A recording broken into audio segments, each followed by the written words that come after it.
Hello everyone, কী অবস্থা সবার? খুব ছোট্ট মিনি একটা ব্লগ শেয়ার করব আজকে আপনাদের সাথে। ঈদের আগের দিন কি করেছিলাম চলুন আপনাদের সাথে শেয়ার করি। তো ঈদের আগের দিন সবাই বাসায় রোজা ছিল, তো ভাবলাম একটা তরকারি রান্না করব, শুধু চিংড়ি মাছ দিয়ে অফ সিজনে সজনে ডাঁটা রান্না করব। এটা আমার শাশুড়ির গাছে 12 মাসই হয়, তো গাছটা অনেকটা ছোটো হয়ে গেছে, এখন কেটে নিয়েছে, বাট কিছু সজনে হয়, এটা খুবই পছন্দ আমাদের সবার। তো চিংড়ি মাছ দিয়ে এটা ভুনা করেছিলাম। দেন আমরা কিছু রুটি বানাবো। এখানে চালের রুটি, আমার শ্বশুরবাড়িতে আমি সবসময় দেখে আসছি যে চালের রুটি বানানো হয়।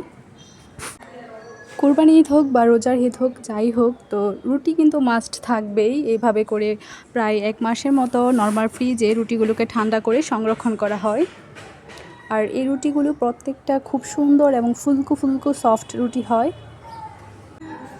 প্রায় অনেক দিন পর্যন্ত গরুর মাংস দিয়ে এটা কোরবানি ঈদে খাওয়া হয়।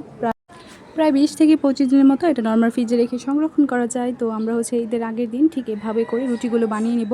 এখানে সবগুলো রুটি আমি ভেজে নিচ্ছিলাম, অনেক সুন্দর করে ফুলকো ফুলকো হচ্ছিল পারফেক্টলি। তো আর কোন কোন জেলায় এভাবে চালের রুটি বানানো হয় এবং কার কার বাসায় বানানো হয় অবশ্যই কমেন্ট করে জানাতে পারেন। আর চালের রুটি দিয়ে গরুর মাংস খেতে অনেক বেশি মজা হয়। আমরা ভেবেছিলাম যে রুটিগুলো ঈদের 2 দিন আগে বানিয়ে নিব, কিন্তু কারেন্ট নেই, গ্যাস নেই, কি একটা সমস্যায় পড়েছিলাম। তো ঈদের আগের দিন এই রুটিগুলো বানিয়েছিলাম রোজা রেখে।